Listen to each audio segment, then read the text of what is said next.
Hola, bienvenidas, bienvenidos, bienvenides a Abordando con Fru o Stitching with Fru. Yo soy Cristian y hoy empezamos una nueva novela, La gota de sangre de Emilia Pardo Bazán. El narrador, cansado de todo, recibe del Dr. Luz un consejo poco habitual: buscar interés en lo inesperado. Esa misma noche, en el Teatro de Apolo, un encuentro incómodo y un detalle mínimo despiertan su curiosidad. Hoy leemos los capítulos 1 y 2.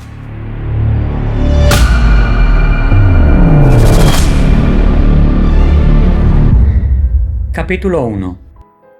Para combatir una neurastenia profunda que me tenía agobiado, diré neurastenia no sabiendo qué decir, consulté al Dr. Luz, hombre tan artista como científico, y opinó sonriente: usted no necesita cuidarse, sino todo lo contrario. ¿Descuidarme? Casi. Tratamiento perturbador. Hacer cosas que presten a su vida violento interés. Lo que padece usted es atonía, indiferencia. Le falta estímulo. ¿No podría usted enamorarse? Me parece que no. Las mujeres para un rato, y aun ese rato lo suelen envenenar, y las que no lo envenenan empalagan. Mal remedio, doctor, mal remedio. ¿No le agradan los viajes? ¿Viajes? ¿El Gladstone, el Baedeker, las fondas? Me sé de memoria Europa, y como no busca aventuras a lo Julio Verne, ya no quedan más viajes emocionantes que los viajes en aeroplano.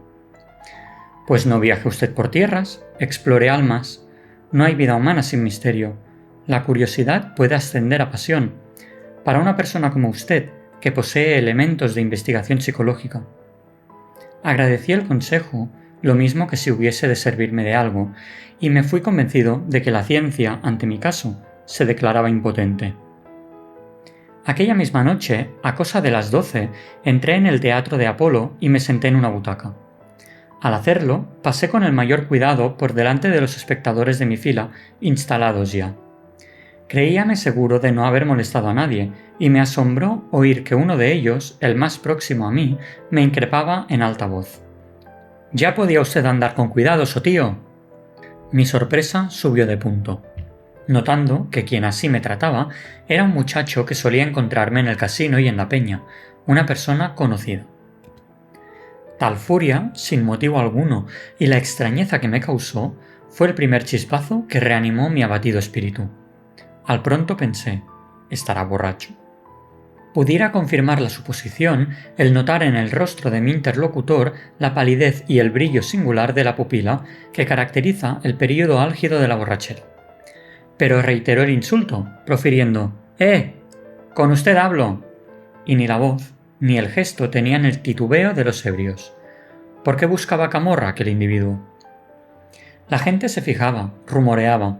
Los de la fila se levantaron. Éramos objeto de la atención general. Alguien se interpuso. De súbito, mi agresor cambió de tono, y con transición demasiado brusca, o que me lo pareció, se echó a reír, pronunciando: «¡Ah, Selva! Usted perdone, no me había fijado. Dispense. Lo siento mucho, le ruego que me excuse». Era el desagravio tan cortés como inmotivado el enojo, y me dejó igual sabor de recelo. Vago, inconsciente, pronto a disiparse, el recelo me hurgó en el espíritu y lo tonificó, despertando mis facultades y fijando mi atención antes distraída. Mientras me aporreaba los oídos la enervante y estrepitosa música de machichas y tangos, mi fantasía galopaba, como suelto, ardiente potro. Daba en antojárseme que todo el enfado de aquel sujeto, se llamaba Andrés Ariza, era ficción. ¿Por qué? Los actos humanos siempre reconocen algún móvil, alguna causa. ¿Qué móvil impulsaba a Andrés Ariza a fingir encolerizarse cuando yo entré sin meterme con él? En vez de detallar los pies y piernas de las artistas, sus mallas rosadas, sus zapatos curvos de raso brillante, sus redondeces de algodón y sus trapos lentejuelados, mi mirada, de reojo, se posó en Ariza ávidamente. No atendía a lo que pasaba en escena, no cabía duda. Algo raro le preocupaba. Su mano, blanca y bien contorneada, retorcía nerviosa la vírgula del bigotillo y de vez en cuando, inquieto, giraba la cabeza hacia mí. Yo evitaba que me sorprendiese mirándole, pero cada vez me atraía más, con atracción de carácter enteramente indefinible, el estudio de su alterada fisonomía. Un perfume intenso y capcioso, de gardenia, venía de él cuando se movía, y el tal aroma se me subía al cerebro, como un vino compuesto, irritante. Muy violento tenía que ser el olor, para que se destacase sobre los 1000 de un teatro lleno. De pronto me estremecí. Lo que acababa de notar no era nada que no pudiese tener explicación trivial, naturalísima, pero ya he dicho que mi fantasía volaba, y no acertando yo a sujetarla, iba arrastrado por ella. Era, en la pechera de la camisa de Andrés y casi cubierta por el chaleco, una diminuta manchita roja, viva como labio encendido por el amor, una reciente gotica de sangre. Y me eché a pintar a brochazos un cuadro de tonos rojos, de asunto dramático, de locura, de venganza. ¿Quién sabe si un desafío sin testigos, un lance a todo riesgo, en el secreto que imponen las exigencias de la honra? Cuando media hora después salí del teatro para recogerme pacíficamente a mi domicilio, cambiaron de giro mis ideas.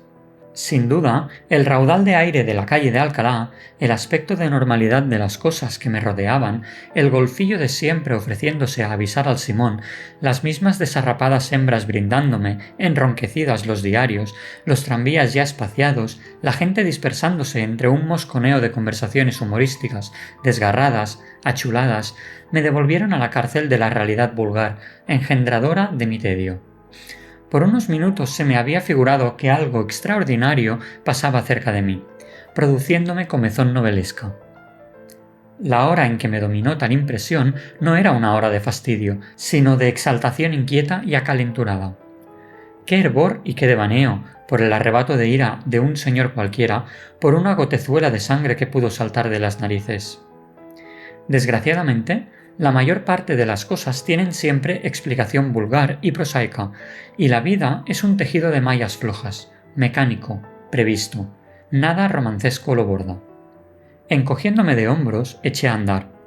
La noche, aunque de invierno y nublosa, era serena, y yo esperaba que algo de ejercicio me ayudase a conciliar el sueño, rebelde en acudir antes del amanecer. Vivía yo en una de esas calles nuevas, no urbanizadas ni edificadas enteramente. Al lado del hotelito que había alquilado existía un solar no desmontado aún, barrancoso, mal cerrado con valla de tablas blanquiazules. No era el único en la solitaria vía, donde el alumbrado corría parejas con lo demás. Las probabilidades de un atraco no me alarmaban, llevaba mi Browning. No sé por qué, en aquel instante la idea, si no del atraco de algo anormal, se precisaba y tomaba cuerpo, mientras me dirigía, alejándome del centro, hacia mi domicilio. Sin duda, la efervescencia fantástica del teatro actuaba aún. No se sabe qué, tenía que sucederme. La aventura me acechaba para saltarme al cuello. Alarmado, miraba hacia todas partes, espiaba los ruidos. Y al mismo tiempo me obstinaba en repensar en la cara desencajada, el falso enojo de Andrés Ariza. ¿Por qué fingía cólera? ¿Qué explicación tenía semejante fingimiento? Nada justificaba mis aprensiones. A mi alrededor no había sino esa peculiar sugestión dramática que adquieren de noche las casas cerradas y mudas. Completa soledad. En Madrid, como es sabido, dura hasta muy tarde la animación en las calles céntricas, pero por las vías algo apartadas y donde vive gente rica y aristocrática, es raro que a la 1:30 o cerca de las 2 transite nadie. Cerca de mi calle ya no vi al sereno, el bueno de Pacomio. Sin duda, como otras veces, se hallaba refugiado en cierto figón taberna, donde comen los jornaleros que trabajan en los varios edificios en construcción próximos a mi casa. No me importó, pues llevaba la llave de mi verja y el llavín de mi puerta en el bolsillo. Al aproximarme, una especie de atracción que no sé explicar me hizo fijarme en el solar abandonado, y noté que la valla presentaba un regular boquete. Varias tablas habían sido arrancadas y se hacinaban confusas a uno y otro lado. Y a la parte de adentro, sobre el color claro de la tierra arcillosa endurecida por la helada, observé una forma confusa, algo grande, negro y largo, con algo blanco al extremo. Me incliné, me acerqué bajándome. Era el cuerpo de un hombre, vestido de etiqueta, sin abrigo, y lo que blanqueaba, su cara cérea y el pechero rígido de su camisa. Un cadáver. El muerto, suponiendo que lo fuese, estaba completamente al borde de la valla. Si había entrado vivo, caería al punto de cruzarla. Saqué mi encendedor y proyecté su luz hacia el rostro. Era una cara nueva para mí, que creo conocer, al menos de vista, a cuantos muchachos frecuentan los círculos de la corte. Representaba unos 25 años y resplandecía su bigote rubio. El recuerdo de Ariza me acudió nuevamente, evocado por aquel bigote. Me acordé del que retorcía con movimiento tan impaciente. Me llamó la atención que el muerto no llevase corbata, ni botones en la pechera, ni chaleco. Absorto en esta contemplación, me sobrecogió un ruido de pasos toscos. Era sencillamente el sereno, que en cultivo de propina solía alumbrarme para que fácilmente introdujese la llave en la cerradura. Zapateaba, sin aliento, y se confundía en explicaciones. Señorito, me habían llamado en la otra calle.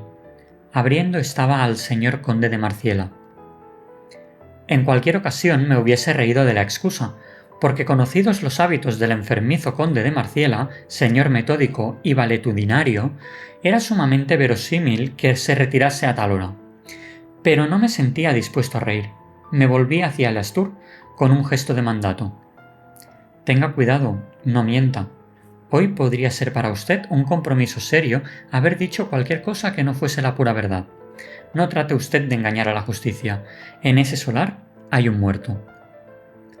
Aterrado, el gusano de luz dirigió la de su linterna al punto que yo señalaba, y cuando vio el cuadro entre dientes soltó una interjección. Yo permanecía bajo el peso del descubrimiento horrible. Una duda me asaltó entonces. ¿Y si el hombre no estuviese muerto, sino borracho? Era preciso socorrerle sin tardanza, abrigarle, recogerle atechado. Ayúdeme a levantarle, dije al sereno. Puede que tenga vida. No le toque, señorito, imploró Pacomio. No tengamos líos con los de la justicia. No nos desgraciemos. Ya tengo visto muchos difuntos, y este es uno más. Me enhebré rozando las tablas en el solar. El sereno, protestando, aconsejando, exclamando, alumbraba. Me incliné sobre el cuerpo, palpé una mano. Estaba helada. Traté de percibir la respiración. No la había. Alcé un brazo. Recayó rígido. Tenía razón Pacomio. Los auxilios eran inútiles. No quiero molestias ni pasar la noche en vela, murmuré entonces, deslizando un duro al sereno. Pida usted socorro. Venga la autoridad, haga lo que sea costumbre. Repito que no mienta usted ni oculte que yo he visto ese cuerpo. Este es un caso de decir la verdad para no tener disgustos. Ya en mi casa me acosté y quise dormir. Cuando lo conseguí, fue mi sueño un tejer y destejer confuso de interrumpidas escenas en que se combinaban las dos impresiones de la noche. El incidente del teatro, el drama del solar, se encadenaban en la relación íntima que entre ambos establecía mi excitada mente. Unas veces daba en creer que el muerto y el fingido encolerizado eran una sola persona, que el frío cuerpo del solar era el de Andrés Ariza.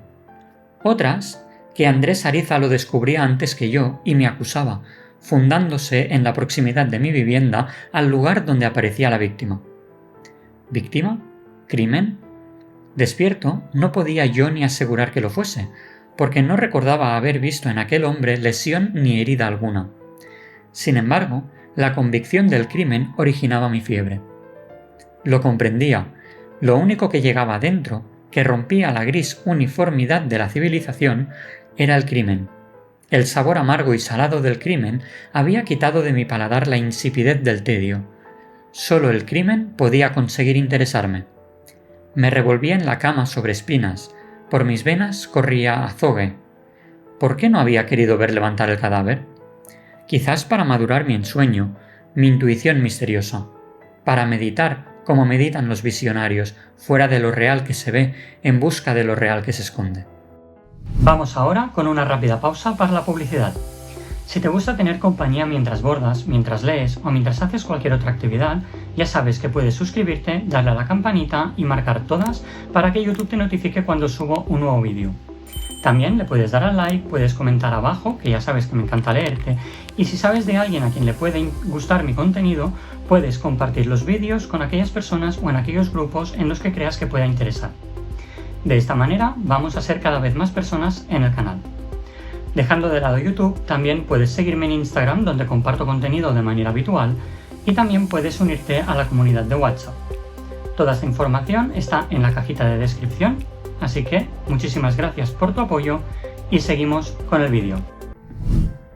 Capítulo 2. No pudo sorprenderme el recibir a las 11 de la mañana la citación del juez llamándome a su despacho con urgencia. Me arreglé, almorcé frugalmente y tomando un coche para llegar más a prisa, me presenté al funcionario. Era un abogado joven, con pretensiones de intelectual, de esos que tienen en su despacho una fila de obras de la Casa Alcán y disertan en la Academia de Jurisprudencia, en veladas conmemorativas. Yo le conocía del Ateneo, pero esto no lo recordé hasta que le vi. Me saludó con afectación de obsequiosidad, asegurando por vía de exordio que me llamaba únicamente para pedirme que cambiásemos impresiones, puesto que según afirmación del sereno, era yo el primero que había visto en el solar el cadáver. Hay otra razón para que se me interrogue, respondí, deseoso de divertirme un poco a expensas del juez, que imaginaba ser más listo que yo. Y es que mi hotelito linda con el solar. Son dos datos cuya importancia no necesito encarecer, pues usted la adivina. No solo conviene interrogarme, sino también a mis dos criados. Algo pueden haber visto. Por Dios, exclamó el juez, ¿de usted quién sería capaz de pensar? Usted mismo. Tengo para mí que por ahora soy la única pista. ¿Me equivoco?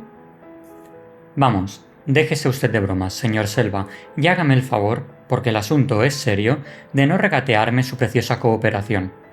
No le pregunto de dónde venía usted cuando halló el cuerpo, porque lo sé.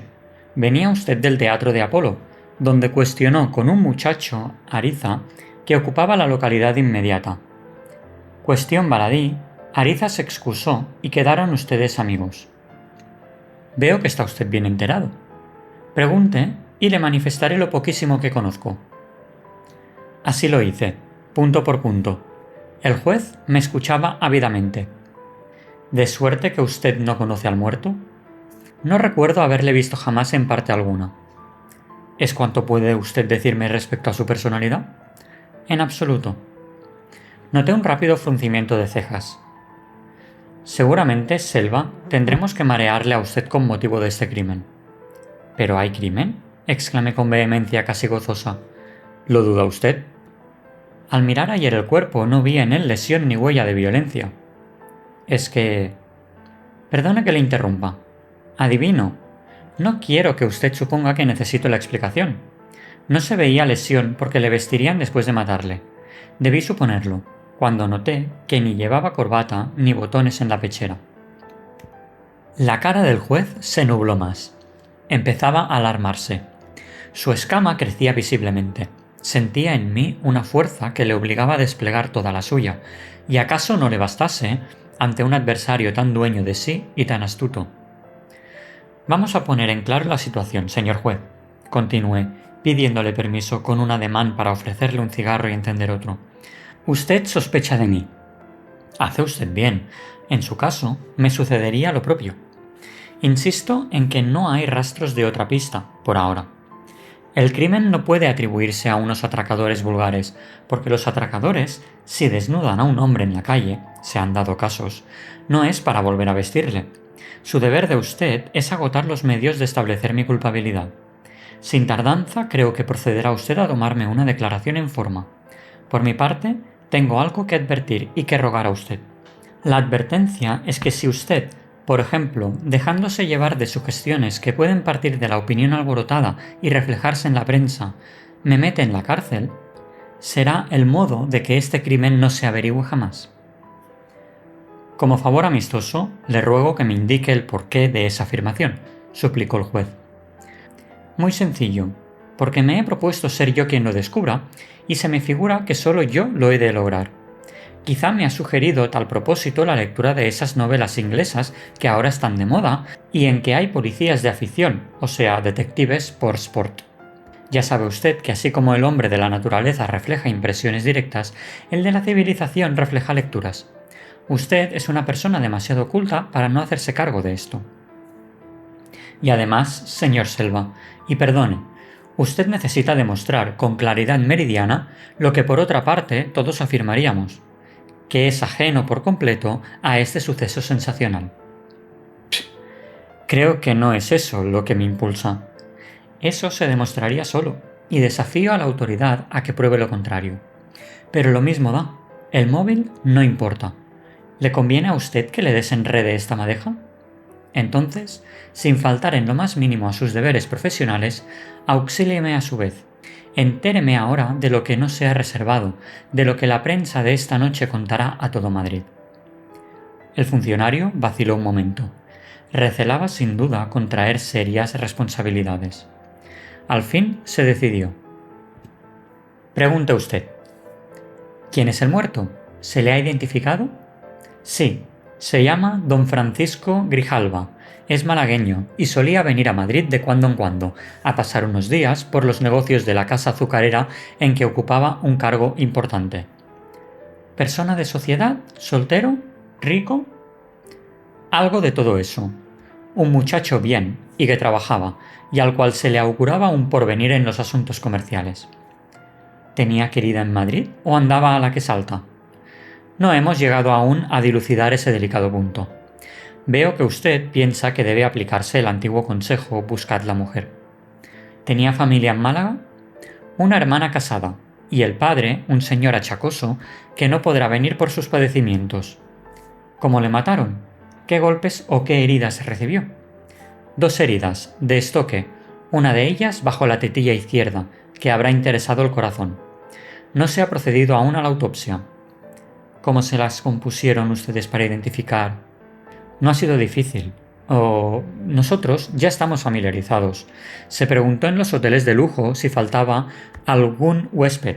Contestaron en el de Londres que no parecía desde la tarde de ayer este señorito, don Francisco Grijalva. Se llamó al dueño y en el depósito le reconoció. Anoté en mi cartera Hotel de Londres. ¿Puede usted proceder a tomarme declaración, señor juez?, advertí, después de que apure ese cigarro. Y tomada la declaración, convendrá que inmediatamente y sin necesidad de auto, porque el auto es usted mismo, se venga a mi casa a practicar un reconocimiento, a registrar mis papeles y mis armarios y todo. Al lado está el solar. Convendrá también que usted lo examine detenidamente. En estos casos nada debe descuidarse. Nuevas brumas se condensaron en la frente de aquel hombre, que no sabía si ver en mí al criminal cínico, descarado y lleno de osadía, o a un ser superior, diletante de emociones, capaz de darle lecciones en su profesión misma, a pesar de la biblioteca Alcán y las disertaciones académicas. Bien, profirió. No veo inconveniente alguno en seguir la marcha que usted me indica, pues es la misma que yo me proponía. Se lo digo a usted en confianza. A sus criados de usted se les interrogará, así que evacuemos la diligencia de registro. Momentos después entraba el escribano y se me tomaba declaración. Dije la verdad estricta, lacónicamente. ¿Qué hizo usted y por dónde anduvo todo el día de ayer?, fue una de las preguntas. Por la mañana, a las 10, estuve en casa del doctor Luz con quien consulté. A las 11:30 volví a casa, y nada de particular hice hasta las 12:30, hora en que me sirvieron el almuerzo. A las 3 fui al casino y leí la prensa y charlé de política con algunos socios. A las 6 salí del casino y estuve en la tienda del anticuario Roelas en la calle del Prado. A las 8 comí en la Peña. A las 10 salí de la Peña y como en todo el día no había hecho ejercicio y me sentía muy aburrido y de muy mal humor, paseé sin objeto por las calles, desentumeciéndome. A las 12 menos cuarto entré en Apolo, para desde allí, vista la última función, retirarme a casa a dormir. Fíjese usted bien, se le va a leer su declaración, advirtió el juez. Ante todo, Le ruego que recuerde si habló con alguien o le vio a alguien que le conozca en esas 2 horas de 10 a 12. Ya, observé. Esas son las horas en que se ha cometido el crimen. Cuando yo ocupé mi butaca de Apolo, el cuerpo de don Francisco Grijalva estaba en el solar. Los médicos suponen que la muerte ocurrió de 11 a 11:30, ¿no es eso? Eso es. Pues no puedo nombrar a nadie con quien haya conversado ni que yo conozca y me haya visto a esas horas. Yo llevaba alto el cuello del Macferlán, un tapabocas de seda blanco, muy subido por temor a las neuralgias, y el sombrero calado. Además, en la calle, huyo de los pesados que se nos agregan para quitarnos la soledad y no darnos compañía. Lo probable será que no haya coartada, señor juez. El funcionario parecía reflexionar. Al fin decidió. ¿De modo que usted ha dicho cuánto sabe? Sin faltar punto ni coma. ¿Se confirma usted en que no conocía al muerto? Ni de vista.